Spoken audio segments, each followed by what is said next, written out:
The morning sun cast long shadows across forward operating base Kandahar as General Marcus Hartwell conducted his weekly inspection. The veteran commander had seen every type of soldier in his 30-year career, from fresh-faced recruits to battle-hardened warriors. What he hadn't expected was to find someone lying prone behind a Barrett M82A1 sniper rifle at 600 hours, completely motionless, breathing so controlled it seemed she might have been carved from stone. Lieutenant Colonel Zara Ghost Petrov didn't acknowledge his approach. Her focus remained locked on a target nearly 2 miles downrange, her weathered hands steady on the rifle that had become an extension of her body over 8 combat deployments. The general's polished boots crunched softly on the gravel as he moved closer, ready to deliver his standard greeting to what he assumed was another overconfident marksman trying to impress the brass. Then he saw the patch. Stitched onto her right shoulder was an insignia that made his blood run cold, a silver eagle clutching a crosshair, with 3,200 M emblazoned beneath it, the longest confirmed sniper kill in military history. A shot so impossible that most Pentagon officials had classified the incident as either equipment malfunction or enemy propaganda. Yet here it was, displayed with the casual indifference of someone wearing a unit patch for weekend drill. Hartwell's mouth went dry. The file photo he'd seen years ago had been grainy, taken in poor lighting after a classified operation in the Hindu Kush. The soldier in that image had been exhausted, hollow-eyed, covered in dust and cordite residue.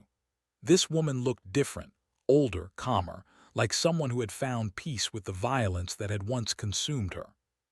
"Impossible," he whispered under his breath. Petrov's finger moved imperceptibly on the trigger. The Barrett roared, its muzzle brake channeling the blast laterally as the massive .50 caliber round screamed downrange. Through his binoculars, Hartwell watched the target, a playing card pinned to a wooden stake, disintegrate. Not hit, not damaged, completely vaporized. 2,147 meters, she said quietly, still not turning around. Would have been closer to 2,200, but there's a crosswind from the northwest at 8 knots. Her voice carried the flat, matter-of-fact tone of someone who had long ago stopped being impressed by her own capabilities. The general realized he was holding his breath. In all his years of command, he had never witnessed shooting like this. More unsettling was the realization that Lieutenant Colonel Petrov wasn't trying to show off. This was simply her normal morning routine, like another soldier might do push-ups or clean their weapon. "You're supposed to be dead," Hartwell said finally. For the first time, Zara Petrov turned her head. Her eyes were the color of winter sky, pale blue, cold, and utterly unforgiving. When she smiled, it didn't reach those eyes. "So I've been told, sir."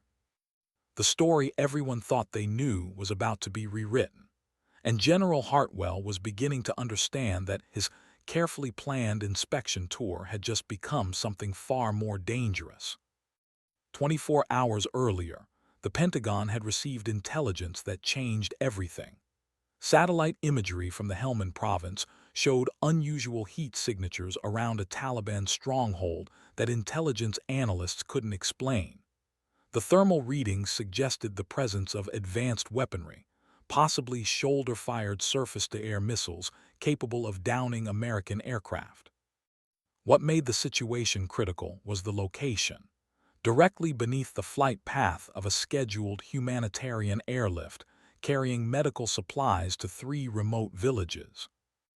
The briefing room at FOB Kandahar buzzed with tension as Colonel James Razor Mackenzie outlined the mission parameters to his assembled team. Maps covered every surface, marked with red circles indicating enemy positions and blue lines showing potential approach routes. The air tasted of stale coffee and nervous sweat. "Gentlemen, we have a window of approximately 4 hours before the C-130 makes its supply run," Mackenzie announced, his weathered face grim under the fluorescent lights. "Intelligence suggests the Taliban has positioned anti-aircraft assets in these compounds." He tapped the map with his pointer. "Standard protocol would be to call in an airstrike, level the entire area. Problem is, we've got civilian populations within 200 meters of each target. Staff Sergeant Rico Valdez, Mackenzie's usual spotter, shifted uncomfortably in his chair. Sir, with respect, those positions are beyond effective range for standard engagement. We're looking at shots over 2 kilometers in mountainous terrain with unpredictable wind patterns. The colonel nodded grimly, which is why I've requested our best marksman for this operation. He paused, glancing toward the door. Unfortunately, Captain Morrison is still recovering from his injuries sustained last month. A chorus of muttered curses filled the room. Morrison was legendary among the snipers, a two-tour veteran with over 40 confirmed kills, including several beyond 1,500 meters. Without him, the mission seemed impossible. "So what's the plan, sir?" asked Sergeant First Class Danny Torres, Mackenzie's communications specialist. "We can't just hope they miss the transport." Before Mackenzie could respond, the briefing room door opened with a soft click. The conversation died instantly as every head turned toward the entrance. What they saw defied their expectations so completely that several soldiers actually blinked, certain they were hallucinating. Lieutenant Colonel Zara Petrov stood in the doorway wearing standard issue ACUs that seemed to hang loose on her compact frame. Her dark hair was pulled back in a regulation bun, revealing a face that might have been called pretty if not for the network of thin scars along her left jawline, and the way her pale eyes seemed to catalog every person in the room as either threat or irrelevant. She carried herself with the fluid economy of movement that comes only from years of combat experience. "Gentlemen," she said quietly, her accent carrying just a trace of something Eastern European, "I understand you have a distance problem." The silence stretched for nearly 10 seconds before Sergeant Valdez cleared his throat. "Ma'am, with all due respect, we're discussing a precision shooting mission that requires shots beyond 2,000 meters in mountainous terrain with crosswinds," Petrov interrupted, her voice remaining calm and level, "against targets that present minimal exposure windows while civilian populations occupy the danger zone." She stepped into the room, and despite her unremarkable height, somehow the space seemed to shrink around her presence. Colonel Mackenzie found his voice. "Lieutenant Colonel, your reputation precedes you, but this mission requires." "The Hindu Kush record holder," she finished for him. "Yes, Colonel, I'm aware of what this mission requires." The helicopter insertion happened under cover of darkness, with Petrov and her hastily assigned spotter, Corporal Mike Databank Williams, rappelling onto a rocky outcropping 4 kilometers from the target zone. Williams was young, competent, and scared, a combination that often produced either exceptional performance or catastrophic failure. Petrov had seen both outcomes more times than she cared to remember. They moved through the darkness like ghosts, Petrov's experience evident in every step. She seemed to anticipate terrain features before they appeared, navigating loose rock and hidden crevices with an almost supernatural awareness. Williams struggled to keep up, his equipment clanking softly despite his best efforts at stealth. "Databank," Petrov whispered into her throat microphone as they reached their overwatch position. "Range to primary target." Williams fumbled with his rangefinder, the device's green glow barely visible in the pre-dawn darkness. 2,730 meters, Ghost. Jesus, that's really far. Petrov was already assembling her rifle with movements so practiced they seemed choreographed. The Barrett M82A1 came together in her hands like it was returning to its natural state, each component clicking into place with mechanical precision. She had customized this particular weapon over years of deployment, replacing standard parts with upgraded components that most armories didn't even know existed. "Environmental factors," she asked while adjusting her scope's parallax setting.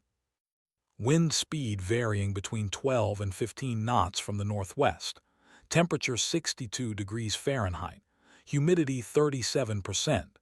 Barometric pressure." Williams paused, consulting multiple instruments. 29.85 inches of mercury. As Petrov made her calculations, the eastern horizon began to show the first pale hints of dawn. In exactly 93 minutes, a C-130 Hercules transport aircraft would begin its approach to the drop zone, flying directly over the Taliban positions at an altitude that would make it an easy target for shoulder-fired missiles. Through her scope, she could see the compound clearly now, a collection of mud brick buildings arranged around a central courtyard. Intelligence had identified 3 separate weapons positions, each manned by 2-person teams. The shots would need to be taken in rapid succession to prevent the remaining teams from relocating or alerting other cells in the area. "Ghost, this is Overwatch 6, crackled Colonel Mackenzie's voice through their radio. "Transport is wheels up in 15 minutes. Status report." Petrov's breathing had already shifted into the controlled pattern that would carry her through the engagement. "Overwatch 6, Ghost. In position. Targets acquired." "Copy that, Ghost. Remember, we need complete neutralization of all anti-aircraft threats before the bird reaches the drop zone." Williams looked at his partner with a mixture of awe and terror. He had heard stories about Ghost, everyone had, but watching her work was something entirely different. The way she seemed to merge with the rifle, becoming a single organism designed for one purpose. The absolute stillness that came over her as she prepared to engage targets at a distance that most snipers would consider theoretical. "First target acquired," she whispered, more to herself than to Williams.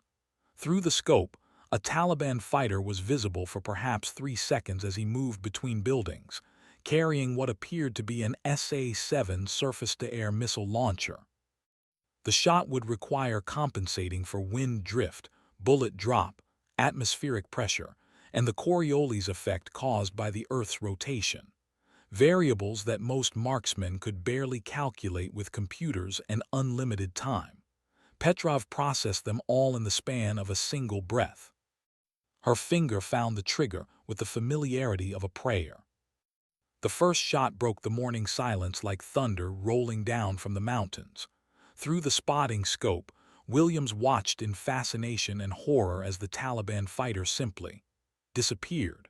One moment he was there, the next there was only a red mist where his torso had been. "Jesus Christ," Williams breathed.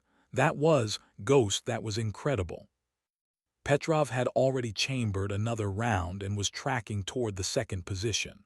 Her movements were mechanical, precise, without any trace of emotion or excitement. To her, this was simply problem-solving with extreme prejudice. "Target 2 acquired," she murmured, her voice barely audible. The second Taliban fighter was partially concealed behind a low wall, presenting only his head and shoulders as a target. At nearly 3 kilometers distance, it was a shot that defied conventional wisdom about what was possible with small arms. The Barrett roared again. This time, Williams was ready with his binoculars and caught the moment of impact. The enemy fighter's head snapped back violently before his body collapsed out of sight behind the wall. "2 down," Petrov reported over the radio, her tone as casual as if she were calling in routine maintenance. "Moving to final target." The third position proved more challenging. The remaining Taliban fighters had heard the distant crack of the rifle shots and were now fully alert, scanning the horizon for threats. They had moved their missile launcher deeper into the compound, using the buildings themselves as cover. "Ghost, be advised," Mackenzie's voice crackled through the radio. "Transport aircraft is now airborne and approaching your sector. ETA to drop zone is 47 minutes. Williams could hear the tension in the colonel's voice. If they couldn't neutralize this final threat, the humanitarian mission would have to be scrubbed, leaving 3 remote villages without desperately needed medical supplies. Worse, intelligence suggested the Taliban was planning to use those same missiles against future relief flights. Petrov's breathing deepened as she settled into what snipers call the zone. a state of heightened awareness where time seemed to slow and the world narrowed to nothing except the relationship between shooter, rifle, and target. Her heartbeat became a metronome, each pulse carefully timed to the natural rhythm of her body. Minutes passed. The sun climbed higher, changing the light conditions and creating new thermal currents that would affect bullet trajectory. Through her scope, she caught glimpses of movement in the compound but never a clear shot at the remaining fighters. Then, at exactly 6:47 hours, opportunity presented itself. One of the Taliban fighters emerged from behind a building, carrying the missile launcher toward what he probably thought was a better firing position. He would be exposed for perhaps 5 seconds, enough time for most snipers to identify the target, but nowhere near enough to calculate and execute a precision shot at extreme range. For Zara Petrov, 5 seconds was a lifetime. The Barrett spoke for the third time that morning, its voice echoing off the surrounding peaks like the judgment of an angry god. The .50 caliber round flew through nearly 3 kilometers of mountain air, its trajectory bent by wind and gravity into a perfect parabolic arc that terminated exactly where mathematics and intuition had predicted. The missile launcher exploded in the fighter's hands, taking him and most of the courtyard with it in a secondary detonation that sent a pillar of black smoke climbing toward the brightening sky. "All targets neutralized," Petrov reported, her voice steady despite having just accomplished something that would be talked about in sniper schools for decades. "Overwatch is clear for transport operations." The debriefing should have been routine. Petrov sat in the same chair she had occupied during the mission briefing, but now the atmosphere in the room had changed completely. The casual dismissiveness that had greeted her arrival was gone, replaced by something approaching reverence. Colonel Mackenzie reviewed the after-action report with the methodical precision of a man who still couldn't quite believe what he was reading. 3 targets, ranges of 2,730 meters, 2,840 meters, and, he paused, double-checking his numbers, 2,960 meters, all confirmed kills with single shots. Staff Sergeant Valdez shook his head slowly. "Ma'am, I've been a spotter for 8 years. I've worked with some of the best marksmen in the Army. What you did out there, that shouldn't be possible." Petrov's expression remained neutral, but Williams noticed a slight tightening around her eyes. Recognition, even admiration, seemed to make her uncomfortable in a way that mortal danger did not. "It was within acceptable parameters," she said simply. "Environmental conditions were favorable, targets presented clear sight pictures, and the equipment performed as expected." "Equipment?" Williams laughed, though there was no humor in it. "Ghost, I've seen guys miss barn doors with that same rifle at half the distance. This wasn't about equipment." For a moment, something flickered across Petrov's features, a shadow of memory, perhaps, or the ghost of an emotion she thought she had buried years ago. Then the mask returned, leaving her face as unreadable as winter sky. "Corporal Williams performed his duties exemplarily," she said, deflecting attention away from herself. "His environmental calculations were precise and his communication clear. Any success achieved today was the result of effective teamwork." Mackenzie leaned back in his chair, studying the woman who had just redefined his understanding of what was possible in modern warfare. "Lieutenant Colonel, your record indicates you've been stationed at Bagram for the past 18 months. Before that, there's a significant gap in your service history." The room fell silent. Everyone present knew that gaps in service records usually meant classified operations, the kind of missions that officially never happened and were discussed only in whispers over late-night drinks. "I was assigned to various joint task forces," Petrov replied carefully. "Multinational operations focused on high-value target elimination." "The Hindu Kush incident," Mackenzie pressed gently. 3 years ago, A single sniper eliminated an entire Taliban command structure from a range that the Pentagon initially refused to classify as credible. Petrov's jaw tightened almost imperceptibly. I wouldn't know anything about that, sir. My understanding is that particular operation remains classified above my clearance level. Williams looked between his commanding officer and his shooting partner, beginning to understand that he had been witness to something far more significant than a routine counter-battery mission. The woman sitting beside him wasn't just an exceptional marksman. She was military legend made flesh. "Right," Mackenzie said softly. "Classified." He closed the file folder and looked directly at Petrov. "What I can say officially is that today's operation prevented potential casualties among civilian populations and ensured successful completion of a humanitarian mission. The techniques and capabilities demonstrated will be forwarded to appropriate training commands for study and possible implementation." Translation: word of Ghost's abilities would spread through the special operations community like wildfire, eventually reaching the attention of people who specialized in impossible missions. Petrov stood, her movement fluid and economical. "If there's nothing else, sir, I have equipment maintenance to complete." As she reached the door, Mackenzie called after her. "Lieutenant Colonel, that patch on your shoulder, the 3,000-meter Insignia, where did you get it?" She paused without turning around.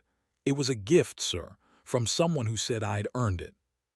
The maintenance shed behind the armory became Petrov's sanctuary in the days following the mission.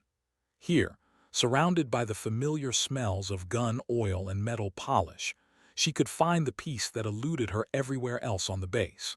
Her Barrett lay disassembled on a clean white cloth, each component receiving attention that bordered on reverent. Williams found her there 3 days later, working on the rifle's bolt assembly with the focused intensity of a surgeon. He had been looking for her since hearing the news that their successful mission had attracted attention from higher up the chain of command, the kind of attention that usually preceded reassignment to more dangerous and classified operations.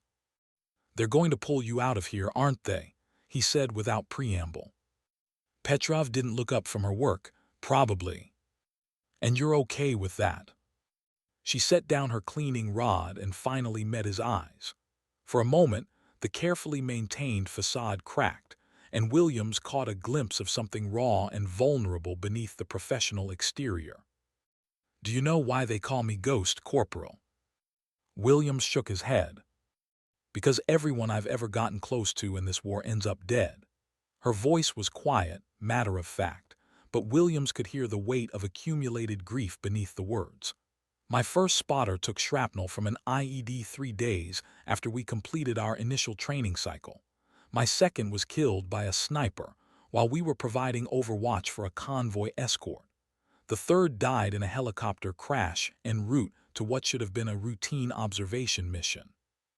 She began reassembling the rifle with practiced movements, each piece clicking into place with mechanical precision.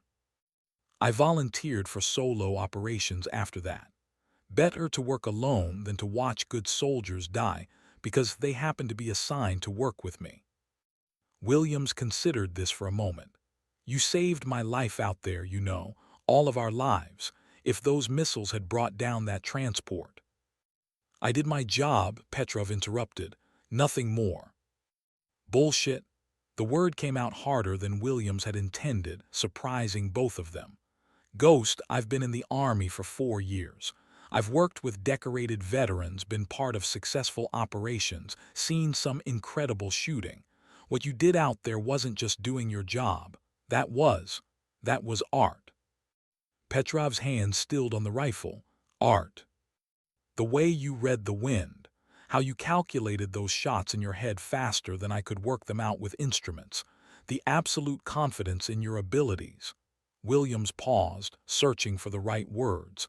"I've never seen anything like it, and neither has anyone else on this base."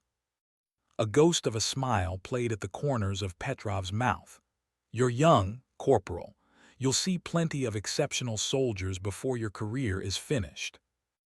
Maybe, Williams acknowledged, but I'll never forget working with the best. That evening, as the sun set behind the mountains surrounding Fob Kandahar, word came down through official channels. Lieutenant Colonel Zara Petrov was being reassigned to a joint special operations task force operating out of an undisclosed location. Her departure was scheduled for 600 hours the following morning. The news spread through the base with the speed that only military gossip could achieve. By nightfall, soldiers who had never spoken to Petrov were sharing stories about the morning she had eliminated 3 targets at impossible range. The facts grew in the telling, as military legends always do, but the core truth remained unchanged. They had witnessed something extraordinary. The pre-dawn air was crisp and still as Petrov made her final preparations for departure. Her gear was packed with the same methodical precision she applied to everything else, each item placed exactly where it needed to be, nothing wasted, nothing forgotten. The Barrett rode in its custom hard case, secured with locks that would prevent anyone else from accessing her most trusted companion. She was surprised to find Colonel Mackenzie waiting for her outside the armory, holding 2 steaming cups of coffee and looking like a man who had something important to say. "Couldn't let you leave without a proper send-off," he said, offering her one of the cups. Petrov accepted it gratefully, inhaling the rich aroma that had become the unofficial smell of military operations worldwide. "Thank you, sir." They stood in comfortable silence for a moment, watching the eastern horizon begin to show the first hints of dawn. Finally, Mackenzie spoke. "I pulled some strings, made some calls to old contacts who might have access to classified records." He paused, choosing his words carefully. "The Hindu Kush operation, I know it was you." Petrov's grip tightened on her coffee cup, but she said nothing. 3 years ago, a joint task force was tracking a high-value target through the mountains of eastern Afghanistan. Intel suggested he was meeting with Iranian weapons suppliers, planning coordinated attacks against coalition forces throughout the region. The meeting was supposed to take place in a compound built into a cliff face, accessible only by helicopter, and defended by multiple layers of security. Mackenzie took a sip of his coffee, his eyes never leaving Petrov's face. Standard protocol would have been a full assault, Rangers, air support, the works. Problem was, the compound was located in a disputed border region. Any major military operation would have created an international incident. So instead, they sent one sniper. The helicopter that would carry Petrov to her next assignment was approaching from the south, its rotor noise growing steadily louder. According to the after-action report, the parts that weren't redacted, the target was eliminated along with 6 bodyguards and 2 Iranian operatives from a range of 3,200 meters. A single shooter, working alone, in mountainous terrain with variable wind conditions. Mackenzie turned to look directly at her. It was the longest confirmed sniper kill in military history, and it saved countless American lives. Petrov finished her coffee and crushed the paper cup in her hand. "You seem to know more about that operation than I do, sir." "The thing is," Mackenzie continued as if she hadn't spoken, "the official report lists the shooter as KIA. Killed in action during extraction when Taliban forces overran the observation post. There's even a memorial service listed in the records, complete with full military honors." For the first time since he had known her, Petrov smiled, a real smile that reached her eyes and transformed her entire face. "Well, Colonel," she said, hefting her gear bag onto her shoulder, "I suppose that makes me officially a ghost." The helicopter touched down 50 meters away, its rotor wash sending dust and debris swirling through the morning air. Petrov walked toward it with the confident stride of a soldier heading toward her destiny, leaving Colonel Mackenzie with a story he would never be able to officially tell but would never forget. As the aircraft lifted off and disappeared into the rising sun, Mackenzie could have sworn he saw her salute through the passenger window, a final acknowledgement of the respect she had earned from every soldier on Forward Operating Base Kandahar. The classified briefing room at Joint Special Operations Command Headquarters existed in a world separate from conventional military operations. Here, beneath layers of security clearances and need-to-know restrictions, America's most sensitive missions were planned and executed by soldiers whose names would never appear in official histories. Lieutenant Colonel Zara Petrov sat at a conference table, surrounded by men who represented the elite of Special Operations Forces, Navy SEALs, Army Rangers, Delta Force operators, and Air Force pararescue specialists. Each had been selected for a mission so sensitive that its existence was known to fewer than 20 people in the entire military hierarchy. Colonel Harrison Bulldog Crawford, the task force commander, was a thick-set man with graying hair and eyes that had seen too much combat. He studied the assembled operators with the calculating gaze of someone who understood that the wrong decision in this room could have global consequences. "Gentlemen," he began, his voice carrying the authority of 3 decades in special operations. "And lady," he added with a nod toward Petrov, "what I'm about to share with you does not leave this room, ever." A satellite photograph appeared on the wall-mounted display, grainy black and white imagery showing a compound built into a mountainside somewhere in the remote regions of the Afghan-Pakistan border. Intelligence has confirmed the location of Khalid Hassan al-Masri, the terrorist leader responsible for coordinating attacks against coalition forces throughout Central Asia. He's holed up in this fortress-like compound with approximately 40 fighters and what appears to be a significant cache of advanced weaponry. Master Chief Petty Officer Jake Tsunami Rodriguez, a SEAL with more combat deployments than anyone else in the room, leaned forward. "Looks like a hard target, sir. Multiple defensive positions, limited approach routes. What's the timeline for assault?" Crawford's expression grew even grimmer. "There won't be an assault, Master Chief. The compound is located in Pakistani territory, less than 500 meters from a village of 200 civilians. Any direct action operation would create an international incident that could destabilize the entire region." The room fell silent as the implications sank in. Captain Derek "Reaper" Johnson, a Delta Force sniper, was the first to speak. "You're talking about a precision elimination, long-range engagement." "Exactly." Crawford clicked to the next slide, showing topographical maps of the surrounding terrain. "The target area is situated in extremely challenging geography, multiple valleys, unpredictable wind patterns, and ranges that push the absolute limits of what's considered possible." Petrov studied the maps with professional interest, her mind already calculating angles and distances. She had operated in similar terrain before, though never under circumstances quite this sensitive. "Sir," said Staff Sergeant Mike Prophet Williams, no relation to her previous spotter, a Ranger sniper with an impressive record of long-range eliminations. "What kind of ranges are we discussing?" Crawford looked directly at Petrov. "Minimum engagement distance would be 4,200 meters. Maximum, depending on target movement and positioning, could exceed 5,000. Several operators exchanged glances. Even among this elite group, shots at such extreme ranges were considered theoretical at best.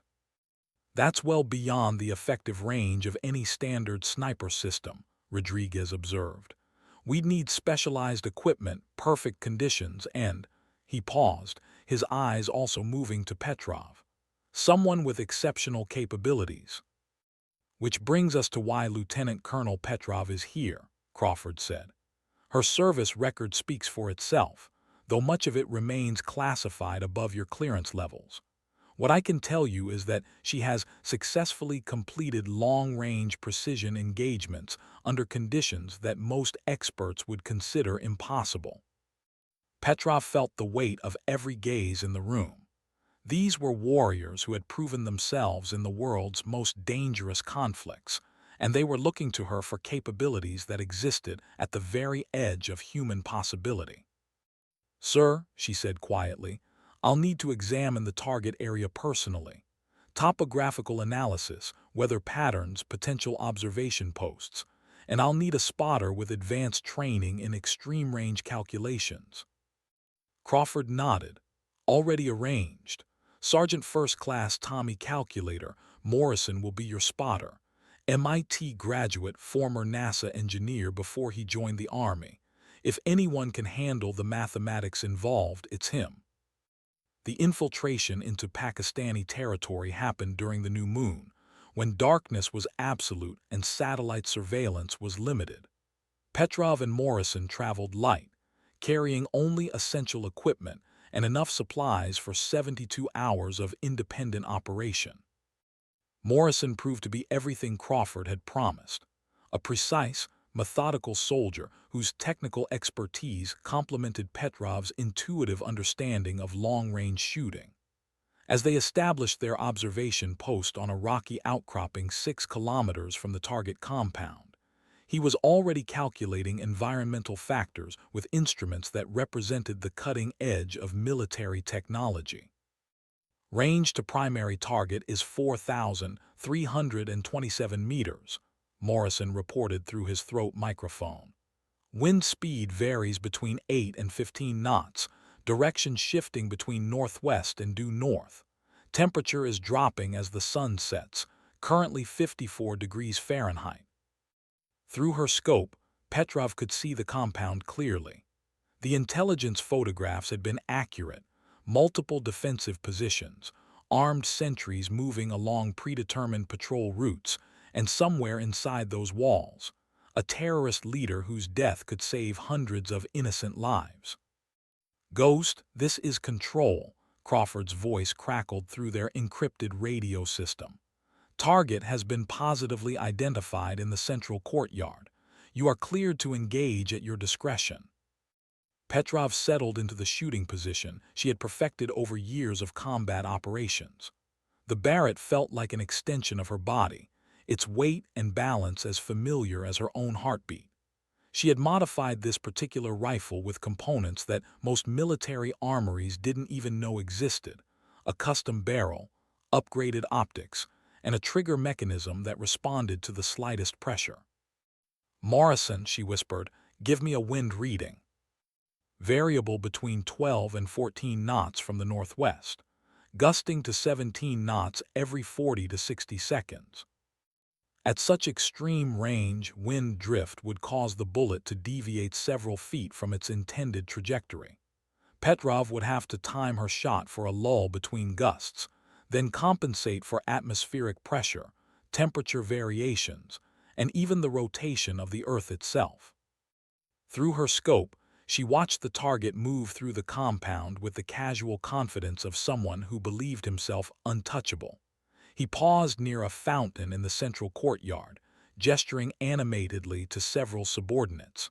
The range finder confirmed the distance: 4,327 meters. Petrov controlled her breathing, each inhalation and exhalation timed to the natural rhythm of her body. Her heart rate slowed, her vision narrowed, and the world contracted to nothing except the relationship between shooter, rifle, and target. "Wind is dropping," Morrison reported, "steady at 10 knots from the northwest." Her finger found the trigger with the familiarity of prayer.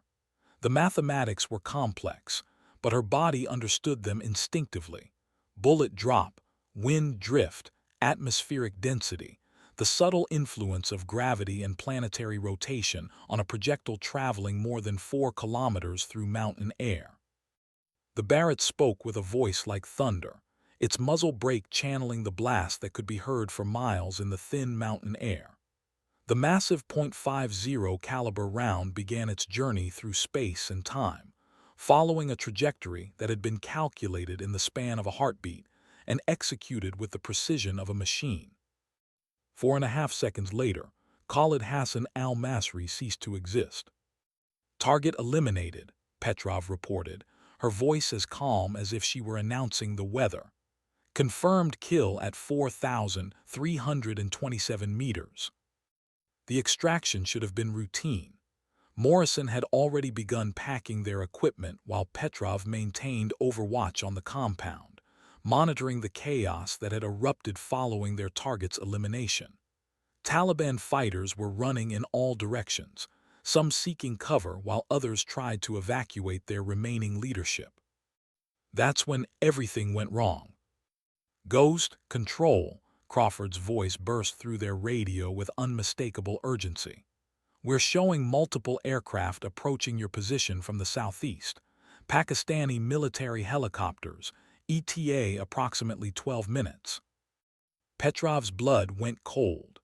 The compound was less than 500 meters from the Pakistani border, and their muzzle flash would have been visible for kilometers in the clear mountain air. Local military forces were responding to what they probably assumed was a cross-border incursion. "Control, Ghost," she replied calmly.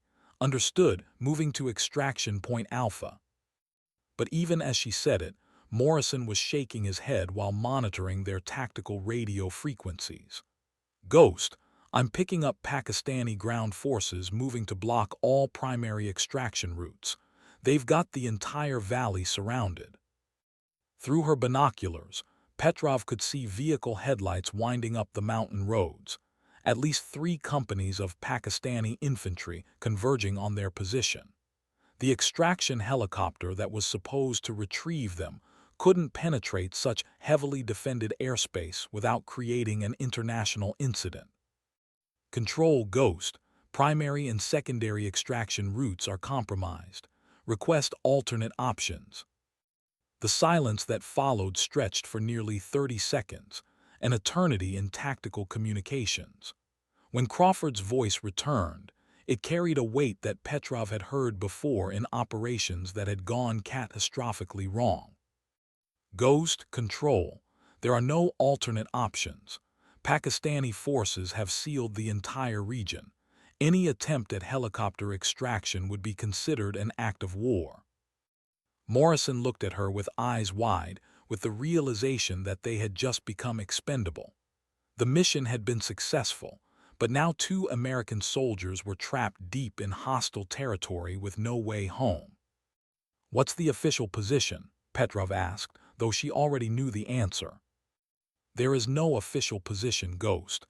This operation never happened. You were never there." Petrov felt the familiar cold clarity that had carried her through impossible situations before. They were on their own, cut off from support, with enemy forces closing in from all directions.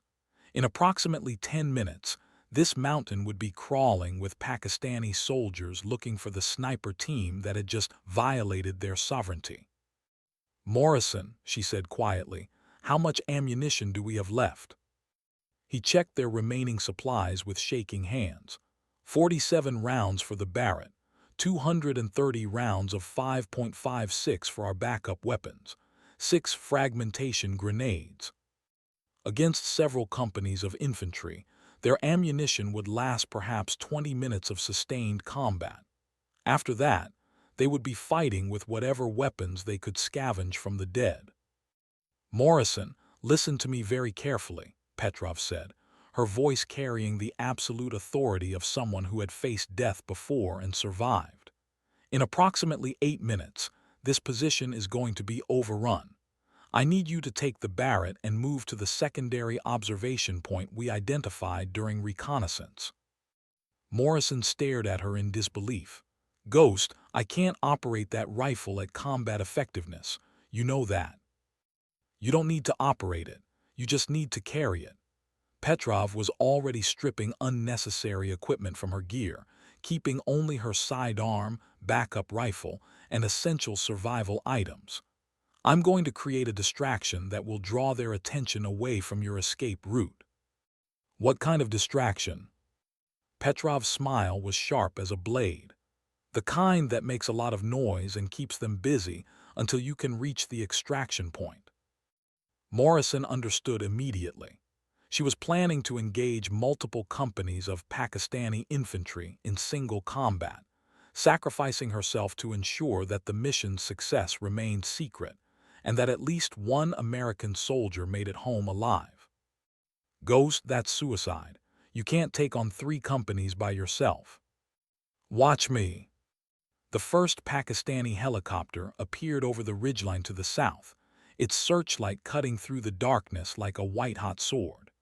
Below, vehicle engines grew steadily louder as ground forces approached their position from multiple directions. Petrov chambered a round in her backup rifle and checked the action one final time. "Morrison, when you get back to base, tell them Ghost sends her regards, and tell Colonel Crawford that the Hindu Kush record still stands."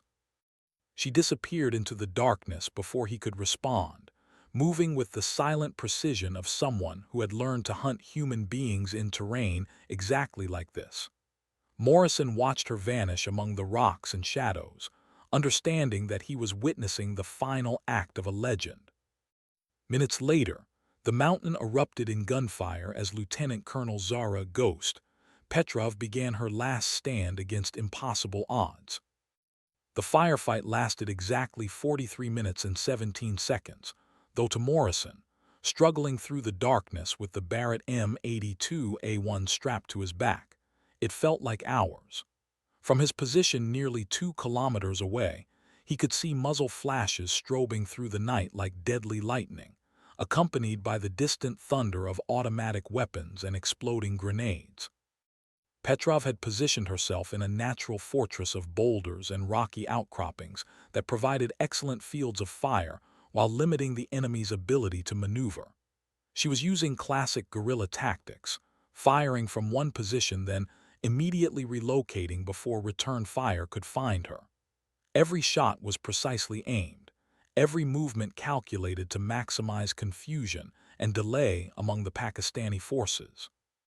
Through his radio headset, Morrison could hear fragments of enemy communications on frequencies that Pakistani military probably thought were secure.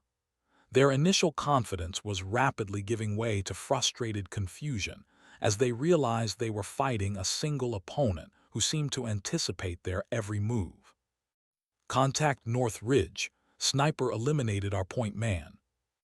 Unable to locate shooter. Taking fire from multiple positions. Request immediate reinforcement.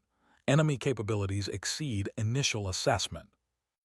Morrison reached the secondary extraction point, a narrow ledge overlooking a valley that their pre-mission planning had identified as the only viable helicopter landing zone within 50 kilometers. He set up the Barrett according to procedures Petrov had drilled into him, though he knew his technical expertise was no substitute for her supernatural understanding of long-range ballistics. The gunfire behind him had stopped. Morrison keyed his radio with hands that shook despite his best efforts at control. "Control, calculator. I've reached extraction point Bravo. Copy calculator, status on Ghost." The silence stretched for nearly 30 seconds before Morrison could force himself to answer. Ghost completed her mission, sir." Even through encrypted radio transmission, Crawford's grief was audible. "Understood, calculator. Extraction helicopter is inbound to your position. ETA 27 minutes. As Morrison waited in the darkness, he thought about the woman who had saved his life and probably prevented an international incident that could have destabilized the entire region. He thought about her calm professionalism under impossible pressure, her willingness to sacrifice herself for the mission, and for a soldier she had known for less than 72 hours. Most of all, he thought about her final words, "Tell them Ghost sends her regards." The extraction helicopter arrived exactly on schedule, its crew conducting the pickup with the silent efficiency of soldiers who understood they were retrieving the survivor of a classified operation that officially never happened. As the aircraft climbed away from Pakistani airspace, Morrison looked back toward the mountain where Zara Petrov had made her final stand. He would never know that she had survived. The Pakistani military patrol found the observation post at dawn, their approach cautious after losing 11 soldiers during the night to precisely aimed sniper fire. What they discovered defied their understanding of what should have been possible. Empty shell casings were scattered among the rocks, evidence of a sustained engagement against overwhelming odds. Blood spatters on the stones told a story of wounds received and ignored in the heat of battle. But there was no body, no equipment, and no indication of what had happened to the sniper who had held off 3 companies of infantry for nearly an hour. Major Rashid Hassan, the Pakistani officer commanding the search operation, knelt beside a pool of blood that had already begun to coagulate in the cold mountain air. His men had reported muzzle flashes from this position throughout the engagement, but now there was nothing except evidence of a ghost who had vanished as mysteriously as she had appeared. "Sir," called Sergeant Mahmoud from a position 20 meters to the north, "you need to see this." Hassan approached the spot where his sergeant was kneeling beside what appeared to be a message scratched into the surface of a flat rock. The letters were crude but clearly readable. "Respect the mountain." Below that, etched with what must have been a knife blade, was a symbol Hassan recognized from intelligence briefings about American Special Operations Forces, a stylized eagle clutching crosshairs in its talons. "What do you think it means, sir?" Mahmoud asked. Hassan studied the message for a long moment, thinking about the reports his men had given him.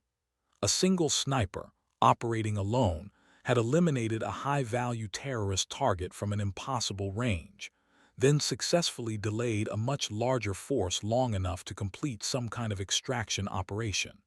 It was the kind of tactical performance that would be studied in military academies for decades.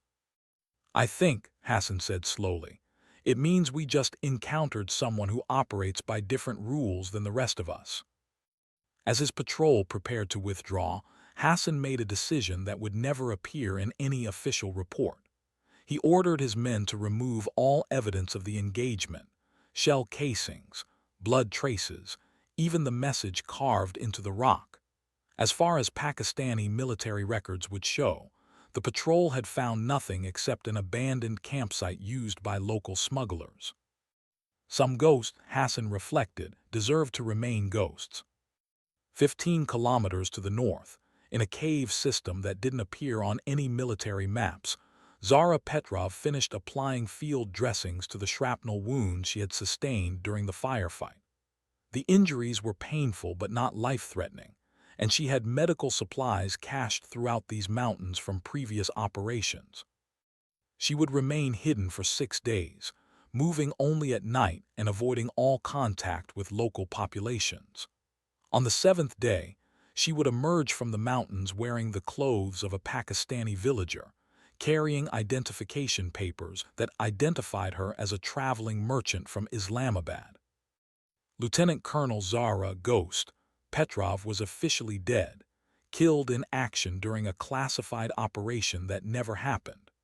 But the woman who walked out of those mountains was someone else entirely, someone free to disappear into the vast anonymity of Central Asia, carrying skills and knowledge that made her one of the most dangerous individuals alive. 3 months later, Morrison sat in a nondescript office building in Virginia, across a metal desk from a man who introduced himself only as Smith. The debriefing had been thorough and exhaustive, covering every detail of the mission that had officially never occurred, and the death of a soldier whose service record had been classified beyond recognition. "Calculator," Smith said, using Morrison's operational call sign despite the civilian setting. "Your report indicates that Ghost eliminated the primary target from a range of 4,327 meters." "That's correct, sir."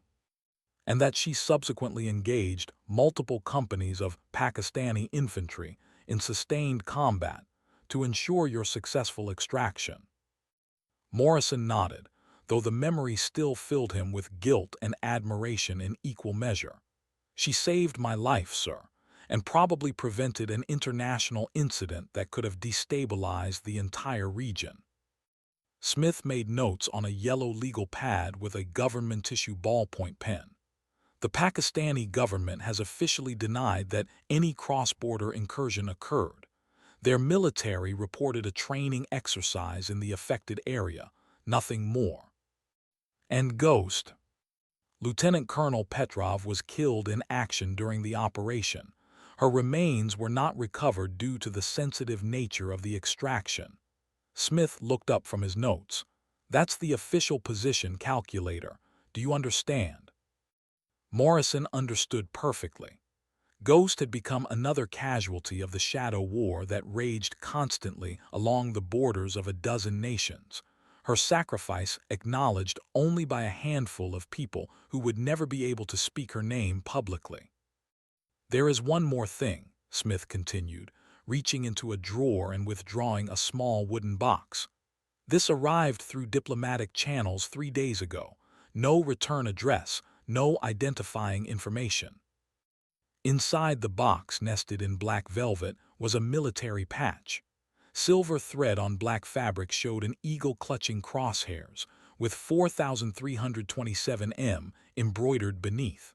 Below that, in smaller letters, were 2 words, Ghost Protocol. Morrison stared at the patch in stunned silence. The implications were staggering. Somehow, Ghost had not only survived the engagement, but had managed to commemorate her record-breaking shot with the kind of detail that could only come from official range measurements.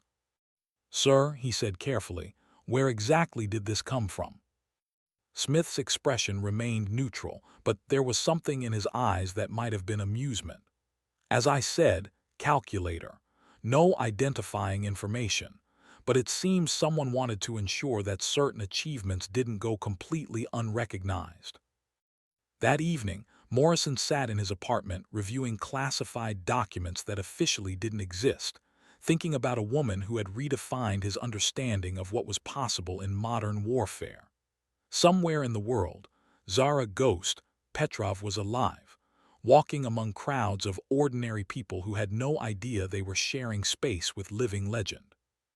The patch sat on his coffee table, its silver thread catching light from the lamp beside his chair. 4,327 meters, the longest confirmed sniper kill in human history, accomplished by someone who had officially never existed. Morrison carefully placed the patch back in its box and locked it in his personal safe, next to his own service medals and commendations. Some stories, he understood, were too dangerous to tell, but they were also too important to forget. 2 years after the mission that never happened, General Marcus Hartwell found himself reviewing personnel files for a new assignment that would test the limits of American special operations capabilities. The target was a terrorist training facility built into the mountains of northern Syria, defended by sophisticated air defense systems, and protected by political considerations that made conventional assault impossible. What made the situation critical was intelligence suggesting the facility was being used to train operatives for attacks against American targets on home soil. The window for action was closing rapidly, and conventional options had been exhausted. "Sir," his aide announced from the doorway, "your requested consultant has arrived." Hartwell looked up from the satellite imagery spread across his desk, expecting to see one of the usual defense contractors or retired special operations officers who populated the military consulting circuit. Instead, he found himself looking at a woman in her 30s with short brown hair and eyes the color of winter sky. She wore civilian clothes, jeans, hiking boots, and a plain brown jacket that did nothing to conceal the lean strength of someone who maintained herself in exceptional physical condition. But it was the way she moved that caught Hartwell's attention, the fluid economy of motion that marked her as someone who had spent years learning to kill efficiently. "General," she said in a voice that carried just a trace of an accent he couldn't quite place, "I understand you have a distance problem." Hartwell felt his breath catch. There was something familiar about this woman, something that tugged at memories he wasn't sure he could trust. "And you are?" someone who specializes in solving problems that other people consider impossible. She moved to his desk and studied the satellite photographs with professional interest. Syria, northern mountains, heavily defended position that can't be approached through conventional means. The intelligence is classified above most clearance levels, Hartwell said carefully. Range to target from viable observation points would be approximately 5,000 meters, give or take a few hundred depending on final positioning. She looked up from the photos. Environmental challenges include unpredictable wind patterns, temperature variations, and atmospheric density changes due to elevation. Window for engagement would be limited by patrol schedules and civilian population movements in surrounding areas. Hartwell stared at her in growing amazement. Everything she had just described was accurate to details that appeared nowhere in the photographs or briefing materials on his desk. How could you possibly know that? The woman smiled, and for a moment something flickered in her eyes, recognition, perhaps, or the ghost of shared experience. Because I've been there before, General. Different target, same mountains. She paused, studying his face with the same professional assessment she had given the photographs. You look familiar. Have we met? Hartwell's mind raced back through years of deployments, briefings, and classified operations, finally settling on a memory from a forward operating base in Afghanistan. A memory of a woman lying prone behind a Barrett, making impossible shots with casual precision. Forward operating base Kandahar, he said slowly. You had a patch on your shoulder, 3,200 meters. Her smile widened, reaching her eyes for the first time since she had entered his office. Actually, General, it was 3,207, but who's counting? For several seconds, they regarded each other across a desk covered with classified materials. Two veterans of the Shadow War recognizing something in each other that couldn't be found in official records or personnel files. You're supposed to be dead, Hartwell said finally. So I've been told. It seems to be a persistent rumor. She gestured toward the satellite imagery. But since I'm apparently still breathing, perhaps we could discuss the matter at hand. The briefing room at the classified facility outside Damascus buzzed with tension as America's most elite special operations personnel studied the intelligence package that had brought them together. The target was a fortified compound built into a mountain face, accessible only by helicopter, and defended by multiple layers of sophisticated weaponry. Colonel Harrison Crawford, now bearing additional stars and the weight of even more classified responsibilities, outlined the mission parameters with the grim precision of someone who understood that failure wasn't an option. Intelligence confirms that this facility is training operatives for imminent attacks against civilian targets in the United States, he announced to the assembled team. The political situation prevents any direct assault, which means we're looking at a precision elimination mission. Master Chief Rodriguez, grayer now but still carrying himself with the deadly confidence of a career special operations warrior, leaned forward in his chair. Sir, preliminary range calculations show engagement distances exceeding 5,000 meters. That's well beyond the effective range of any sniper system in our inventory. Which brings us to our consultant for this operation, Crawford replied. He nodded toward the back of the room, where a woman in civilian clothing sat quietly observing the proceedings. She stood with fluid grace and moved to the front of the briefing area, her presence somehow filling the space despite her unremarkable height. When she spoke, her voice carried the authority of someone who had faced impossible odds and emerged victorious. Gentlemen, you're looking at this problem through the lens of conventional limitations, she said, studying the satellite imagery projected on the wall. 5,000 meters is certainly challenging, but it's not impossible if you understand the physics involved and have access to appropriate equipment. Staff Sergeant Prophet Williams, now bearing Sergeant First Class stripes and the quiet confidence that came from surviving multiple combat deployments, raised his hand. "Ma'am, with respect, the longest confirmed sniper kill in military history is just over 4,000 meters. What you're suggesting is 30% beyond that." The woman turned to look at him directly, and Williams felt a chill of recognition that he couldn't quite place. "The longest confirmed sniper kill on record," she said quietly, "is 4,327 meters, achieved in the mountains of Pakistan using a modified Barrett M82A1 with specialized ammunition and environmental calculations that most people would consider theoretical."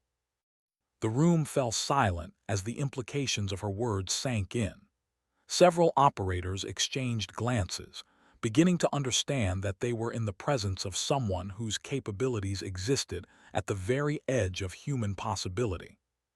Crawford cleared his throat. "Perhaps introductions are in order. Gentlemen, meet your shooter for this mission. Call sign, Ghost." The silence that followed was profound. Every special operations soldier in the room had heard stories about Ghost, whispered legends of impossible shots and single-operator missions that had changed the course of entire campaigns. Most had assumed the stories were exaggerated, the kind of mythology that grew around classified operations. "Ghost is dead," Rodriguez said flatly. "Killed in action during a classified operation 3 years ago." "Apparently," Ghost replied with a slight smile, "reports of my death have been greatly exaggerated." Master Chief Rodriguez stood slowly, his eyes never leaving her face. "Pakistan, Hindu Kush Mountains. Single shooter eliminated multiple high-value targets from extreme range, then held off multiple companies of enemy infantry during extraction." "I wouldn't know anything about that, Master Chief. My understanding is that particular operation remains classified above most clearance levels." Rodriguez laughed, a sound that held no humor but considerable respect. "Right, classified." He extended his hand toward her. "It's an honor to meet you, Ghost. Your reputation precedes you." As Ghost shook hands with each member of the team, Williams found himself studying her face, trying to reconcile the legendary figure with the woman standing before him. There was something familiar about her, something that reminded him of another female soldier he had worked with years earlier. The mission briefing continued for another 2 hours, covering every detail of an operation that would push the boundaries of what was considered possible in modern warfare. As the team dispersed to begin their preparations, Williams approached Ghost with a question that had been nagging at him throughout the presentation. "Ma'am, this might sound strange, but have we worked together before?" Ghost studied his face for a moment, then smiled with what might have been fond recognition. "You were a corporal then, Williams. Fob Kandahar. You called yourself Databank." Williams felt his breath catch as memories flooded back. A morning inspection, impossible shots at extreme range, and a woman who had redefined his understanding of what could be accomplished with skill and determination. "Lieutenant Colonel Petrov," he whispered. "That person died 3 years ago," Ghost replied quietly. "But it's good to see you again, Databank." The insertion into Syrian airspace happened during a sandstorm that provided perfect cover, while making navigation and target identification exponentially more difficult. Ghost and her spotter, Sergeant First Class Michael, Quantum Tours, a former physics professor turned special operations soldier, established their observation post on a ridge that overlooked the target compound from a distance that most marksmen would consider theoretical. Through the swirling sand and reduced visibility, the terrorist training facility appeared as a series of heat signatures on their thermal imaging equipment. Intelligence had confirmed that the primary target would be conducting a briefing for senior operatives at 1400 hours local time, providing a narrow window for engagement. "Range to primary target is 5,112 meters, Tours reported, his voice steady despite the magnitude of what they were attempting. "Wind speed varying between 18 and 25 knots, with gusts up to 32. direction shifting between southwest and due west. Ghost adjusted her rifle, not the familiar Barrett M82A1, but a specialized weapon system that existed in the inventory of exactly 3 units worldwide. The rifle had been designed specifically for extreme-range engagements, incorporating technology that pushed the boundaries of materials science and ballistic engineering. Environmental factors are challenging but not prohibitive, she said, settling into the shooting position that had become as natural as breathing. Quantum, give me atmospheric readings. Tours consulted multiple instruments while monitoring radio frequencies for any sign that their presence had been detected. Temperature 47 degrees Fahrenheit. Humidity varying between 22 and 30% due to the sandstorm. Barometric pressure 29.7 inches of mercury and falling. Through her scope, Ghost could see the compound clearly despite the environmental challenges. The target would present himself for perhaps 10 seconds as he moved between buildings, providing a shot opportunity that existed at the absolute limit of human capability. Ghost, this is Control, Crawford's voice crackled through their encrypted communications. Intelligence confirms target is moving toward the briefing location. ETA to exposure window is approximately 6 minutes. Copy Control, Ghost is in position. Ghost's breathing shifted into the controlled pattern that would carry her through the engagement. At such extreme range, even the slightest variation in technique would send the bullet several feet off target. She would have to compensate for wind drift that exceeded the length of a school bus, bullet drop that measured in stories rather than inches, and atmospheric conditions that changed constantly as the sandstorm moved across the landscape. Target acquired, she whispered as a figure emerged from one of the compound buildings. Through her scope, magnified to maximum power, she could see the face that had appeared in countless intelligence photographs. Hassan al-Zawahiri, the terrorist leader responsible for planning attacks against American civilians. He paused in the courtyard, speaking animatedly to several subordinates while gesturing toward documents in his hands. The range finder confirmed the distance, 5,112 meters. Tours provided continuous updates on environmental conditions, his voice calm and professional despite the historic nature of what they were attempting. Wind steady at 22 knots from the southwest. No significant gusts detected. Ghost's finger found the trigger with the familiarity of prayer. The mathematics involved were staggering. Trajectory calculations that accounted for the curvature of the Earth, atmospheric density variations, temperature differentials, and the complex fluid dynamics of wind patterns in mountainous terrain. But her body understood these calculations instinctively.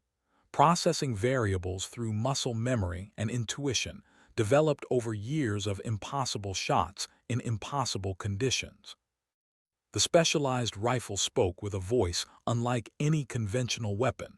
Its advanced suppression system and muzzle brake designed to minimize both sound signature and recoil.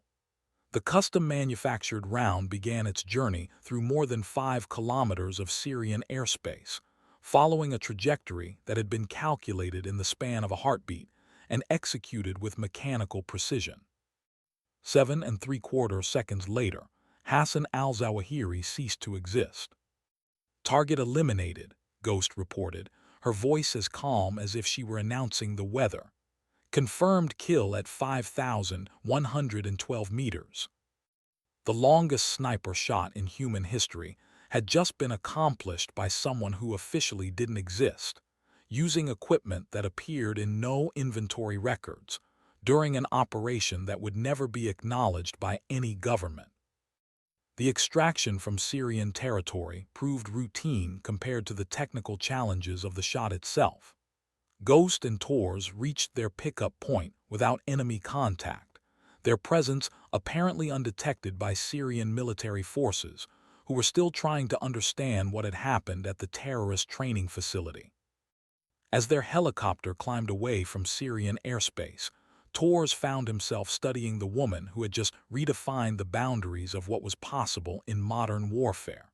Throughout their brief partnership, she had demonstrated capabilities that seemed to exist outside normal human limitations. "Ghost," he said over the aircraft's intercom system, "can I ask you something?" She nodded, though her attention remained focused on the landscape passing below them.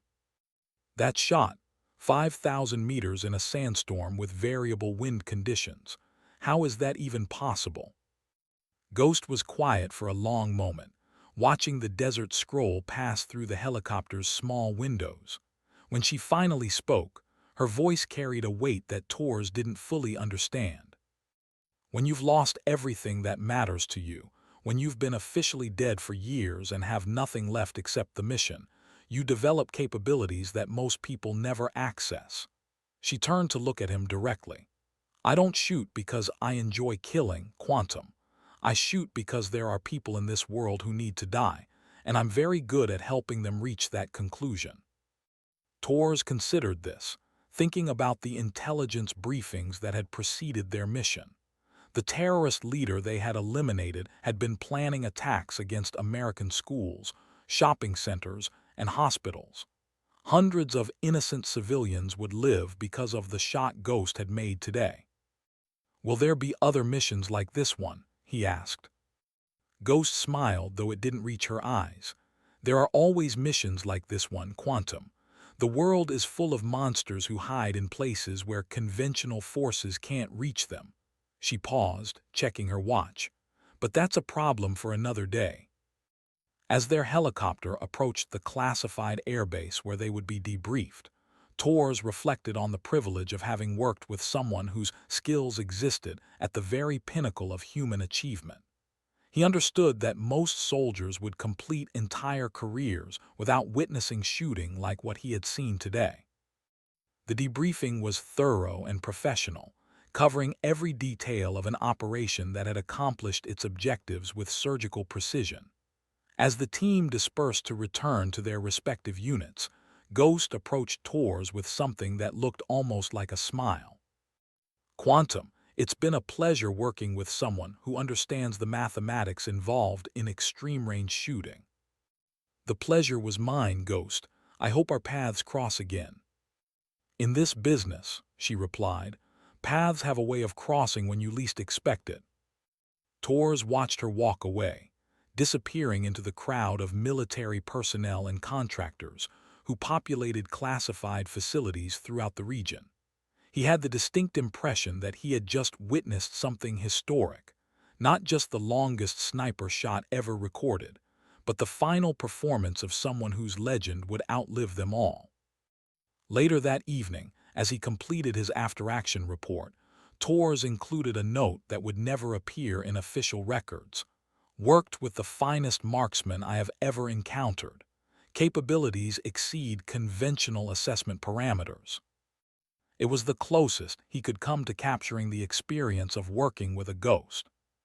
5 years after the Syrian operation, the world had moved on to new crises and different theaters of conflict. The terrorist training facility had been abandoned following its leader's mysterious death, and intelligence agencies had shifted their focus to emerging threats in Africa and Southeast Asia. General Marcus Hartwell, now bearing 4 stars and responsibility for global special operations, found himself in his Pentagon office, reviewing after-action reports from missions that spanned 6 continents. The Shadow War continued, fought by soldiers whose names would never appear in history books and whose sacrifices would never be publicly acknowledged. His aide knocked softly on the door frame. "Sir, you have a visitor. No appointment, but she says you'll want to see her." Hartwell looked up from the classified documents spread across his desk, prepared to dismiss whoever had managed to talk their way past Pentagon security. Instead, he found himself looking at a woman he hadn't seen in 3 years but would never forget. She wore civilian clothes, a simple business suit that did nothing to conceal the quiet confidence of someone who had spent years mastering violence. Her hair was different, shorter and lighter than he remembered, but her eyes remained the same pale blue that seemed to catalog everything as either threat or irrelevant. "General," she said quietly, "I hear congratulations are in order. 4 stars suits you." Hartwell stood slowly, his mind racing through the implications of her unexpected appearance. "Ghost, this is unexpected." "I'm sure it is." She moved into his office and closed the door behind her, the gesture carrying an authority that seemed to transcend military rank. "We need to talk, Marcus." The use of his first name sent a chill down Hartwell's spine. Throughout their professional relationship, Ghost had maintained perfect military protocol, never presuming familiarity despite her extraordinary capabilities. This departure from form suggested something significant had changed. "Please sit," he said, gesturing toward the chairs arranged in front of his desk. "Can I offer you coffee, water?" "Information," she replied, settling into a chair with fluid grace. "I need to know about Operation Nightfall." Hartwell felt his breath catch. Operation Nightfall was classified at levels that existed above his security clearance, a joint operation involving multiple agencies that he knew about only through fragmentary briefings and need-to-know summaries.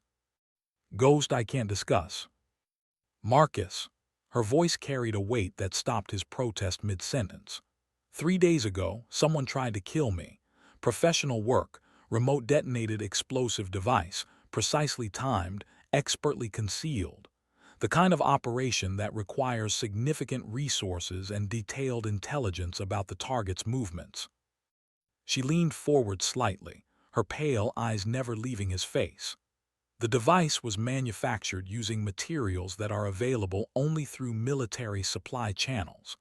The timing mechanism incorporated technology that appears in exactly 4 weapons systems worldwide, all of them controlled by American Special Operations Forces."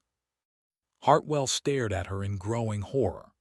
The implications of what she was describing were staggering.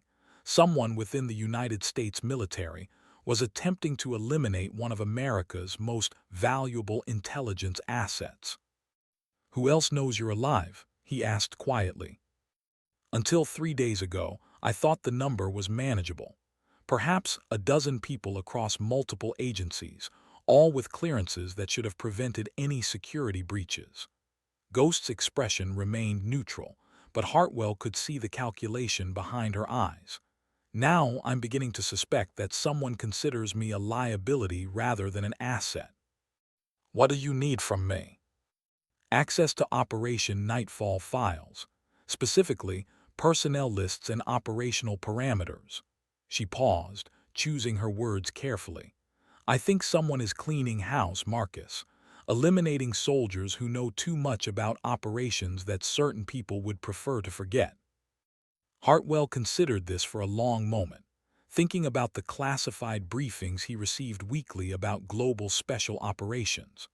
The war on terrorism had created a vast network of soldiers, contractors, and intelligence operatives who possessed knowledge that could embarrass governments or compromise ongoing operations.